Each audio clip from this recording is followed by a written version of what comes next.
ఈరోజు కోడంగల్లో all India Muslim reservation పోరాట సమితి ఇంత చక్కగా వేదిక ఏర్పాటు చేసిన మీ అందరికీ మరియు ఈరోజు సభాధ్యక్షులు వహించిన హాఫీజ్ మొహమ్మద్ యూసుఫ్ గారికి అదేవిధంగా వేదిక మీద ఉన్న సత్తార్ సాహెబ్ గారికి అందరికీ పేరు పేరున अस्सलाम वालेकुम। నేను మాట్లాడుతున్నా मैं जो बात कर रहा हूं पूरी हकीकत रहती, अगर एक भी गलत है तो आप लोग उंगली उठा सकते, अगर कुछ एक भी गलत है तो आप लोग उंगली उठा सकते। ये है केसीआर का 2014 का मैनिफेस्टो, ये केसीआर का 2014 का मैनिफेस्टो है। ये रहता 32 पेज का, कितना 32 पेज का रहता। इसके अंदर हमारे को फर्स्ट 12% रिजर्वेशन बोले, 4 महीने के अंदर देते बोले। ऐसे कई वादे हैं, इसके बारे में बाद में डिस्कस करता हूं। लेकिन केसीआर की दोहरी पॉलिसी क्या है ये बताना चाहता हूं। तेलंगाना मूवमेंट में हम लोगों को केसीआर ने यूज किया, जो तेलंगाना के लिए हम लोग फाइट करें। जिस दिन पार्लियामेंट में तेलंगाना बिल जिस दिन देने वाले थे वो दिन केसीआर पार्लियामेंट में नहीं था। आप लोग अच्छा सुनिए, केसीआर पार्लियामेंट में नहीं था। केसीआर सोनिया गांधी जी के घर में था, उसका सबूत मैं हूं। सोनिया गांधी जी के घर में कौन? सर्वे सत्यनारायण और दामोदर राजनरसिंह और केसीआर, ये लोग तीनों वहां पे डील क्या चल रही थी कि तेलंगाना आप लोग दे रहे सही बात है, लेकिन मुझे सीएम चाहिए, नहीं तो बजट का चेयरमैन चाहिए। केसीआर की दोहरी पॉलिसी वहां से शुरू हो गई। इसका सबूत मैं हूं। क्यों? तो दिल्ली के अंदर लगड़ा पार्टी जिस दिन पार्लियामेंट में बिल आया, लगड़ा पार्टी पेपर स्प्रे जो पार्लियामेंट में मारा था ना, सुबह 6 बजे लगड़ा पार्टी को घर के बाहर नहीं निकलने के लिए मैं वहां धरना किया था, सुबह 6 बजे लगड़ा पार्टी के घर में। तो केसीआर का गेम वहां से स्टार्ट हो गया। तो सोनिया गांधी जी कोई भी चीज को नहीं माने, पैर पड़ने के बाद भी नहीं माने, लात से मार दिए। हैदराबाद आ गया, तेलंगाना में लाया बोल के, जो उस टाइम में हमारे कांग्रेस के जो सदर थे उतना नहीं बता सके। तेलंगाना केसीआर महिला आया बोल के तेलंगाना में हुकूमत स्टार्ट किया। वहां से पहला मैं दलितों को मुख्यमंत्री बनाता बोला। क्या बोला? నేను దళితుని ముఖ్యమంత్రి చేస్తా, నేను కాపల కుక్కలాగా ఉంటా। बोलो से बात सही है गलत बात है? लेकिन दलितों को मुख्यमंत्री नहीं बनाया, उन्होंने खुद सीट के ऊपर बैठ गया। अब दलित लोग रिवर्स होना स्टार्ट हो गए, दलित को मुख्यमंत्री बनाता नहीं बनाया बोल के। तो वहां क्या करा? इमीडिएटली 3 एकड़ जमीन दलितों को देता हूं बोला। भाइयों अच्छा सुनिए मेरी, मतलब एससी एसटी बीसी माइनॉरिटी तमाम लोगों को केसीआर किस तरह धोखा दिया 10 साल के अंदर। तो दलितों को 3 एकड़ जमीन देता बोला, दलित लोग क्या करे? 3 एकड़ जमीन दे रहा ना, दलितों को मुख्यमंत्री नहीं दिया, कुछ भी नहीं था, खामोश बैठ गए। तो उसी तरह 4 महीने हो गए, 4 महीने में मुसलमानों को 12% रिजर्वेशन देता बोला। 4 महीने के बाद मुसलमान अब उठना शुरू होते, हमारे जैसे फाइट करने वाले उठना शुरू होते। वहां पे क्या स्टार्ट करा? इफ्तार की दावत के नाम से पहला धोखा केसीआर का। और पहला धोखा, उससे पहले सबसे पहला केसीआर का धोखा, केसीआर तेलंगाना के अंदर मुसलमानों का खूनी है, ये आपको मालूम है। तेलंगाना आने के बाद पहला एनकाउंटर मुसलमानों का किया केसीआर ने, ये बात तो आप जानते ना। पहला एनकाउंटर, अगर वो उग्रवादी होता या आतंकवादी होता उसको कोर्ट सजा देती। केसीआर कौन है? एनकाउंटर करने वाला केसीआर कौन है? पहला खूनी केसीआर मुसलमानों का। वहां से 4 महीने के बाद क्या किया? इफ्तार के नाम पे धोखा देना स्टार्ट करा। इफ्तार के नाम पे हम लोग क्या करा? खजूर खाओ साल भर सो जाओ, एक खजूर खाओ साल भर सो जाओ। महमूद अली साहब को होम मिनिस्ट्री दिया मुसलमानों को। क्या महमूद अली साहब के पास पावर है? महमूद अली साहब अगर किसी को एक भी लेटर दिए होंगे, अगर वो सक्सेस हुआ होगा तो मुझे तेलंगाना में एक भी लेटर बताओ। महमूद अली साहब को हम क्या बोलते हैं? महमूद अली साहब पप्पी लेने वाले मिनिस्टर है बोलते। क्यों? तो हाथ को पप्पी लेते, यहां बांधते, उनका काम खत्म, कोई पावर नहीं है उनके अंदर। ये खजूर के नाम पे हमको 10 साल तक सुलाया गया, 12% रिजर्वेशन नहीं दिया। उसके बाद आप लोगों तमाम लोगों को मालूम है, हम लोग अल्लाह का घर क्या है? अल्लाह का घर क्या है? अल्लाह का घर मस्जिद है ना। तो वक्फ बोर्ड की जमीन किसकी है? ये अल्लाह की जमीन है या नहीं है?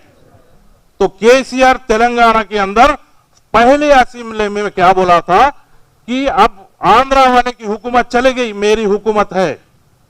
मेरे हुकूमत में 77,000 एकड़ जमीन है। कितनी है? 77,000 एकड़ जमीन है। तो इसको मैं जुडिशियल पावर दूंगा और इसको संभालूंगा मैं। तो आज कितनी है आप लोगों को मालूम है? कितनी है मालूम आपको?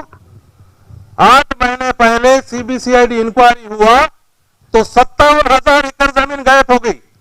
कितनी गायब हो गई? 57 एकड़ नहीं बोल रहा मैं, 57,000 एकड़। 57,000 एकड़ का कितना पैसा होता? कितना पैसा होता? 57,000 लोगों का। क्या आप लोग क्यों खामोश है? हम लोग तो बात कर रहे हैं, जज्बात में बात कर रहे हैं, फाइट कर रहे हैं।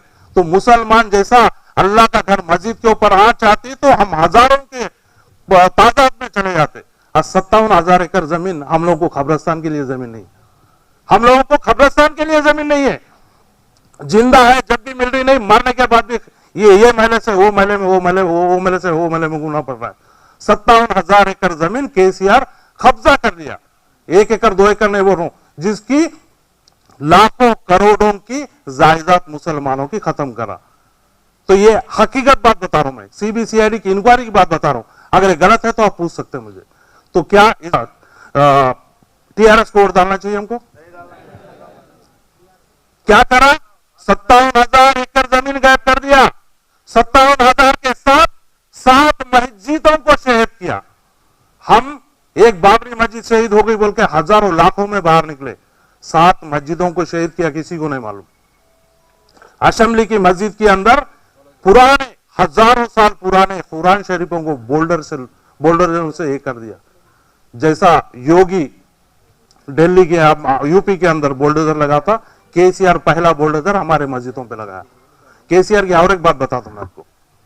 आप लोग बोलते केसीआर सेकुलर है, सेकुलर बोलते ना। 2009 में केसीआर ने क्या किया था मालूम है आपको? 2009 इलेक्शन में वाईएस राजशेखर जब थे, इलेक्शन होने के बाद रिजल्ट भी नहीं आया था। रिजल्ट आने के पहले जाके अडवाणी से मिला था, क्योंकि यहां पे मेरे इस बार सीट ज्यादा आएंगे, हम तुमको सपोर्ट करेंगे बोल के। ये आप लोगों को मालूम होगा, ये आप लोगों को मालूम होगा। तो केसीआर के अंदर की चड्डी आरएसएस की नहीं है? आरएसएस की है या नहीं है? तो इसके साथ में सपोर्ट करने वाले असदुद्दीन ओवैसी, आप लोगों को पूछ रहा हूं मैं। देखिए, असदुद्दीन ओवैसी और केसीआर दोनों खास दोस्त है ना। ये असेंबली में भी बोले, बाहर निकल के भी बोले, और आज बोल रहे मामू को वोट डालो। किसको डालो? मामू को वोट डालो। क्या केसीआर की भाई की बच्ची दिया असदुद्दीन ओवैसी को? केसीआर की बच्ची दिया? मामू को वोट डालो, मामू को वोट डालो। मामू को वोट कैसा डालते आप बोलिए? असदुद्दीन साहब को मैं पूछता हूं यहां से, ओल्ड सिटी में 2 सीट कौन दिया? केसीआर दिया। अब वहां पे मामू को वोट डालो बोल के क्यों नहीं बोल रहे असद साहब? ओल्ड सिटी में 2 केसीआर सीट दिया ना, दिया नहीं दिया? ओल्ड सिटी में जब दोनों दोस्त है, अरे जहां तुम लोग खड़ रहे वहां से मुसलमानों को सीट देना था, तुम लोग खड़ रहे वहां से। अब असदुद्दीन साहब बताना चाहिए कि आप मामू को वोट डालेंगे या आपके खुद के एमएलए को डालेंगे, जो सिटिंग एमएलए। ये मुसलमानों को गुमराह करना है या नहीं है? है या नहीं है? मैं खास बात बता रहा हूं आपको। आज एमआईएम, बीजेपी और टीआरएस एक है। इसका एक सबूत मैं देता हूं। मेरा खास दोस्त है जिसका नाम है रामचंद्र, वो बीजेपी का टॉप का लीडर है, आरएसएस का लीडर है, आरएसएस से आया हुआ है। तो आरएसएस वाले एमआईएम को सपोर्ट करते क्या? मैं जब तक आंखों से नहीं देखता हूं नहीं बोलता हूं। आरएसएस वाले एमआईएम को सपोर्ट करते या नहीं करते? बीजेपी वाले एमआईएम को सपोर्ट करते? आज मलकपेट के अंदर आरएसएस वाले अकबर को हराने के लिए बीजेपी एमआईएम को सपोर्ट कर रहे हैं। अकबर को हराने के लिए वो लोग बीजेपी वाले एमआईएम को सपोर्ट कर रहे हैं। तो टीआरएस, बीजेपी, एमआईएम एक है या नहीं है? तो असद साहब मुसलमानों को गुमराह कर रहे या नहीं कर रहे? ये बात एक हो गई। दूसरी बात, हमारे अकबर साहब असेंबली में केटीआर के केसीआर के बाजू में बैठते हैं, केसीआर के केटीआर के बाजू में बैठते हैं। 10 साल हो गया, 12% के बारे में कभी बात नहीं की, 12% के बारे में कभी बात नहीं की। ये 7-8 महीने पहले जब हमारे केटीआर के बाजू में बैठते हैं। आखिरी असेंबली के बारे में बता रहा हूं मैं आपको, लास्ट असेंबली, उससे पहले तो बहुत वादे हो गए। अकबर साहब क्या बोलते हैं आखिरी की असेंबली में? हमारे केसीआर साहब बहुत अच्छे, केसीआर साहब हमारे बहुत अच्छे, जो मुसलमानों को इस्लामिक सेंटर के लिए हजारों करोड़ की जमीन दी है। तो आपको एक बात मालूम है, कोकापेट आइडिया है आपको? कोकापेट में केसीआर साहब परसों रियल एस्टेट करे, 1 एकड़ 100 करोड़ में बेचे, 1 एकड़ 100 करोड़ में बेचे। इस्लामिक सेंटर पहले वहीं देते बोले थे। तो अकबर साहब को रियल एस्टेट तो उन्होंने कारोबार करते हैं, शंकरपल्ली के अंदर कितना में एकड़ जमीन रहती? 2 करोड़ 3 करोड़ इसके ऊपर नहीं रहती। वो शंकरपल्ली में दिए बोल के कोई गजट भी नहीं है, जियो भी नहीं है उसका। तो असेंबली में इतनी बड़ी झूठ बात करते हैं उन्होंने कि हमारे केसीआर साहब बहुत अच्छे, मुसलमानों के लिए शंकरपल्ली में हजारों करोड़ की जमीन दी है। ये मैं गलत नहीं बोल रहा हूं, आप देख सकते असेंबली के अंदर जो बात करे। और क्या बोलते हैं अकबर साहब, 9 साल गुजर गए साहब, आपने एक बार लोन दिया। ये असेंबली में वो खुद बोलते हैं, आपने एक बार लोन दिया, इस बार आप देते बोलते वो दो। तो हमारे केसीआर साहब बहुत अच्छे, मुसलमानों के लिए इतना करे। तो अकबर को पूछता हूं मैं, तुम असेंबली में बैठ के मुसलमानों को गुमराह क्यों कर रहे हैं? 10 साल में एक बार लोन दिया बोलते आप बोलते हो असेंबली में, अरे 10 साल में 10 बार क्यों नहीं दिया? ये क्यों नहीं पूछते? ये क्यों नहीं पूछते? क्यों इससे पहले टीडीपी गवर्नमेंट में सालाना नहीं देते थे? इससे पहले कांग्रेस गवर्नमेंट में सालाना नहीं देते थे? क्यों? तो केसीआर को एक ही है कि मुसलमान खाली यही काम करे, तरकारी के बैग धोए, टायर पंचर बनाए, रोड के ऊपर बंडी ढकले, रिक्शा चलाए, वहीं रहे मुसलमान। अगर मुसलमान आगे बढ़ेंगे और मुसलमान पढ़ेंगे तो आसुद्दीन खत्म हो जाएंगे। आसुद्दीन मुसलमान अगर पढ़ेंगे तो खत्म हो जाएंगे और हमको भी मुश्किल हो जाएगी। क्यों? तो मुसलमान में अवेयरनेस अगर आ गया तो हमारे सीटें खत्म हो जाएंगी। तो हम लोग साथियों, तकरीबन मैं तो 2015 से स्टार्ट हूं इफ्तार के नाम से जो केसीआर धोखा दे रहा है, इफ्तार को बाइकाट करो बोलकर, हमको एक खजूर खाओ साल भर सो जाओ बोला, लेकिन अब सोना नहीं है। मैं क्या बोलूं, खजूर तो हम एक खिलाए, लेकिन अब 2023 के इलेक्शन में तेरे को जिंदगी भर सुलाने वाले, तेरे को जिंदगी भर सुलाने वाले। क्यों? तो जो कांग्रेस गवर्नमेंट 4% रिजर्वेशन 5% दिए थे, टेक्निकल इशू की वजह से 1% रुक गया। तो 4% में केसीआर 1% खा गए। आप लोगों को मालूम है? आप लोग नहीं मालूम। परसों जो एमबीबीएस के बच्चे जॉइन हो गए, उसमें 600 सीट मुसलमानों के चले गए। कितने गए? 600 बच्चे हमारे डॉक्टर बनते थे, 1% की वजह से चले गए। ये किसी को नहीं मालूम है। 1% जब वो स्पेशल असेंबली बुलाया था, ट्राइब लोगों को 10% और मुसलमानों को 12% देते बोल के, हमारे ट्राइब्स भाई को दिए, हमको क्यों नहीं दिए? सेंट्रल गवर्नमेंट खुद, किशन रेड्डी क्या बोला, केसीआर उठा बैठा। तो अगर सेंट्रल गवर्नमेंट हम कुछ बोलेंगे तो उसके बाद बोलो तुम किसको भी कितना भी रिजर्वेशन दो, ट्राइब्स भाई को दिए, हमको क्यों नहीं दिया? तो 12% रिजर्वेशन अगर हमको मिलता, आज हमारे बच्चों को कितना एजुकेशन मिलता, हमारे बच्चों को कितने सीट इंजीनियरिंग मिलते, कितने सीट एमबीबीएस सीट में मिलते, ये तमाम मिलते। लेकिन केसीआर को हमको दबा के रखना है, उठाना नहीं है। ये केसीआर का मैनिफेस्टो 32 पेज का आपको नेट में मिलता। आप एक आदमी लाख आदमी के बराबर है। आज यहां क्यों बोल रहे हैं बात? आज इतना 12 बजे से आप लोग बैठ के हैं, तो आप में एक नमूने का जज्बात दिख रहा मुझे कि आज रेवंत रेड्डी अगर जीतेंगे तो कोड़ंगल का भला होगा, तमाम तेलंगाना का भला होगा, बल्कि ये जज्बात मुझे आप में दिख रहा है। क्यों? तो आप लगातार 4-5 घंटे से बैठे हुए। तो ये एक ही बात बोलना है कि 2014 का अगर केसीआर का कोई मैनिफेस्टो पढ़ेगा ना, उसका जो खांडवा है वो खांडवा हर घर के सामने जलेगा, हर घर के सामने जलेगा। क्यों? तो इसमें तमाम एससी एसटी बीसी लोगों को जो जो वादे किया था, स्टूडेंटों को जो वादे किया था, इसमें एक भी नहीं हुआ। ये देखिए 2018 का है, ये कितना है? 32 पेज। 2018 में कितने पेज हो गए? 16 हो गए, आधे से आधे हो गए। उसके बाद अभी 2023 का है। 2023 में कितने पेज है मालूम आपको? 1 पेज है। कितने हैं? 1 पेज है। तो अभी 1 पेज क्यों है मालूम है? एयरपोर्ट में प्लेन रेडी है, तेलंगाना के लोग भागा भागा के मुझे मारने वाले हैं। ये 1 पेज के बाद एक भी पेज नहीं रहता, जीरो रहता। तो इसके अंदर मुसलमानों के लिए क्या है मालूम है? सिर्फ एक है, माइनॉरिटीలకు మరింత సంక్షేమం। 10 साल में नहीं करा, क्या संक्षेम करता है। और इसमें क्या लिखा हुआ मन में, माइनॉरिटी संक्षेम की बजट दशलवाणी का टेम्पो। अरे केसीआर साहब, मैं आपको पूछ रहा हूं, आपकी तनख्वाह 2014 में कितनी थी? आप क्या हर साल 1000, 2000, 10,000 बढ़ा है आपको? एक बार 4,40,000 रुपए तनख्वाह ले रहे, तो ये दशलवारी तनख्वाह क्यों नहीं बढ़ाया? एकदम क्यों बढ़ाए? तो ये सवाल हम लोग करते, इसलिए हमारे ऊपर केसेस होते। तो भाइयों, इसमें डिग्री कलाशाला तीर्चिदिद्दुतम। अब इसमें खास बात सुनिए आप, तेलंगाना में आप कहीं भी सर्वे कर लो, मुसलमानों के बस्ती के 4001 स्कूल बंद कर दिया केसीआर ने। क्या आपको मालूम है? मालूम है आपको?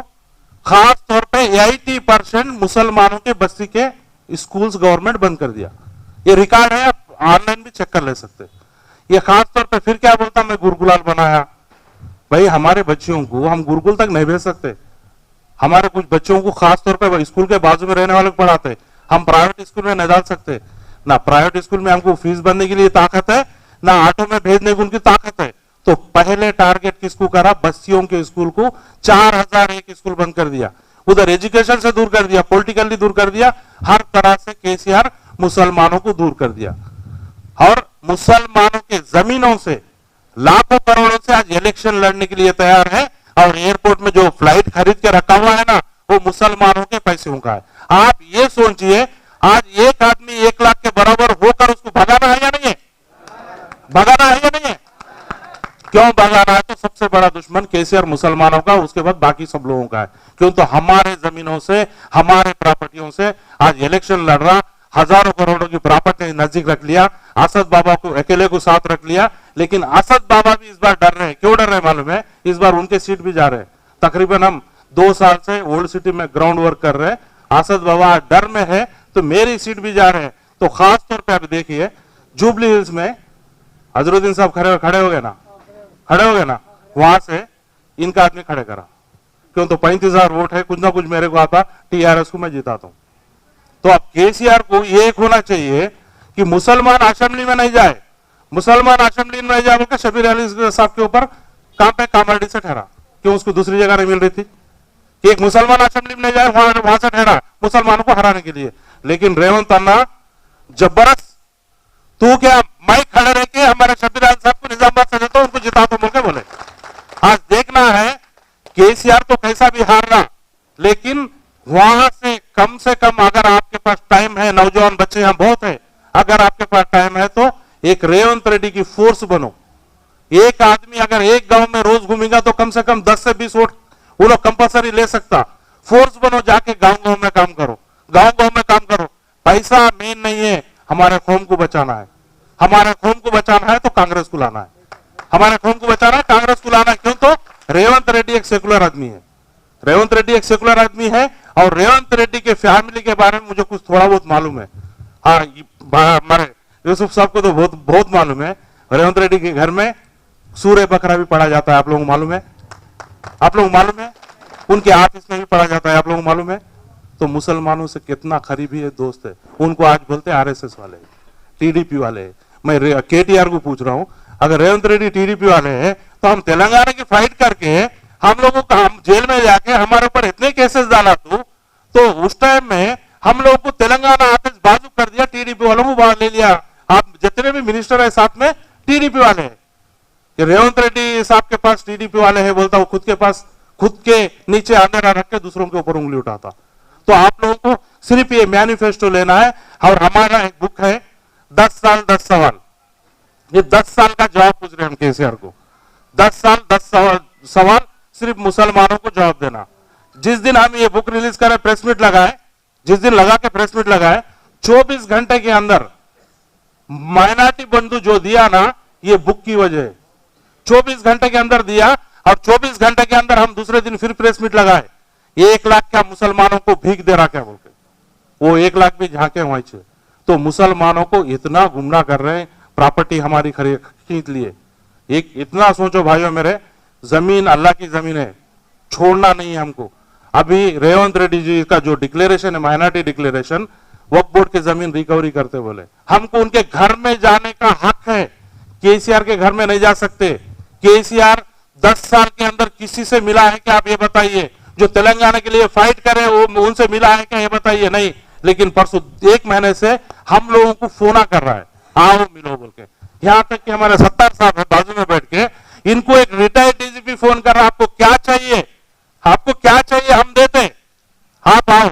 ये हकीकत बात है, आप आओ।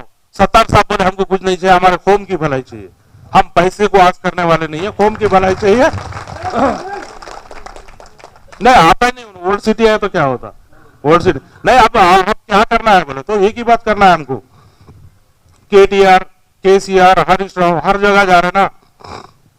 अब ओल्ड सिटी में अलीबाकरी के लिए वहां पे केटीआर प्रोग्राम लगाता है, केसीआर लगाता, देखना है क्यों, तो ये दोनों को जिताना चाहिए, असदों को हराना चाहिए। ये बात को आप घर घर ले जाओ। MIM बीजेपी TRS एक ही है, मुसलमानों को धोखा दे रही। मेरे भाइयों, हमारे बच्चे नौजवान बच्चे पढ़ेंगे नहीं, हमारे बच्चे आगे नहीं बढ़ेंगे तो कुछ नहीं होगा। आज ओल्ड सिटी डेवलप क्यों नहीं है? कोकापेट में 100 करोड़ में जमीन जा रही है। ओल्ड सिटी पुराना शहर है, यहाँ 200 करोड़ में जाना चाहिए। कोकापेट में 2 लाख 3 लाख गज जमीन जा रही है, ओल्ड सिटी में तुम्हारे को 15,000 10,000 में गज जमीन मिलती। क्यों डेवलप नहीं है? क्योंकि अगर ओल्ड सिटी डेवलप होगा तो आते दिन ओवैसी को भगा भगा के मारते, और एक वक्त ऐसा आता ओल्ड सिटी के मुसलमान ही असदुद्दीन ओवैसी को भगा भगा के मारते। क्यों? तो मुसलमानों को इतना गुमराह कर रहे हैं। ओपन दिख रहा है, 3 सीट दिया, 2 सीट असद के पास दिया, तो असद को जिता ताकि तू खुद जितना बोलना चाहिए ना। तो मुसलमानों की आंख खोलना चाहिए। आप इतने देर से यहाँ बैठे हैं, आप तमाम लोगों से गुजारिश कर रहा हूं, रेवंत रेड्डी जी को भारी मेजॉरिटी से जीतना है। आज के बाद आप लोग बचे कम है, 17-18 दिन बचे हैं। 17-18 दिन अगर हम 2 घंटे भी सोंगे, अगर एक आदमी 100 आदमी के बराबर है, 1000 आदमी के बराबर है, आप गम हो जाएंगे। और आपको एक बात बोल रहा हूं, मैं यहाँ पे मैं तकरीबन 10-15 दिन से मैं काम कर रहा हूँ, अंडरग्राउंड वर्क कर रहा हूँ। मैं अभी तक भी उनको सपोर्ट करता हूँ बोल के बोल रहा नहीं था, मेरा काम चल रहा है और मैं भी आप लोगों के बीच में रहने वाला हूँ। इलेक्शन हो गए तक हर घर जाऊंगा, मैं हर घर जाऊंगा, लेकिन इस तरह नहीं रहता हूँ मैं के रेवंत रेड्डी जी को कम से कम, लोग बोल रहे हैं 30,000 40,000 नहीं, 1 लाख के ऊपर मेजॉरिटी से जिताना है। कहते 1 लाख ऊपर मेजॉरिटी से जिताना है। ये हम करेंगे ना, जैसा कर्नाटक में जैसा हो गया, यहाँ केसीआर यहाँ पे वो हालत करना है। रेवंत रेड्डी साहब को जिताकर केसीआर, इलेक्शन हो गया ना, मालूम हो जाता कौन जीत रहे क्या जीत रहे। जिस दिन आडवाणी को मिलने गया, रिजल्ट आने के पहले केसीआर, रिजल्ट आने के पहले एयरपोर्ट में भगा रहा है। कहा भगा रहा है? रिजल्ट आने के पहले केसीआर को, क्यों? तो मालूम होता कौन जीत रहे कौन नहीं जीत रहे।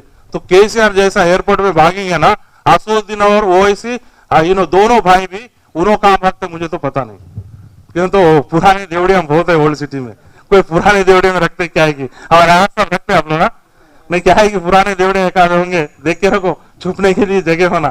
क्यों? तो ओल्ड सिटी के मुसलमान भगाने वाले हैं बहुत जल्दी। ये तो हम तो कंपलसरी रोज भगा रहे हैं उनको हमारे बातों से, लेकिन आप लोग रियल भगाना है। जो इतने टाइम से मुझे सुने, मेरे तमाम भाइयों का शुक्र अदा करते हुए, मेरे प्रेस भाई भी बहुत देर से बैठे हुए हैं, प्रेस भाइयों का शुक्र अदा करते हुए, प्रेस वालों को तेलुगु में अगर कुछ चाहिए तो मैं तेलुगु में देता हूँ, मैं तेलुगु बात करता हूँ मैं ये होने के बाद। क्यों? तो खाने के लिए बहुत देर से बैठे हैं। आप लोगों का शुक्रिया अदा करते हुए तमाम लोगों का बहुत बहुत मैं ऑल इंडिया मुस्लिम रिजर्वेशन पोराट समिति की तरफ से शुक्र गुजार।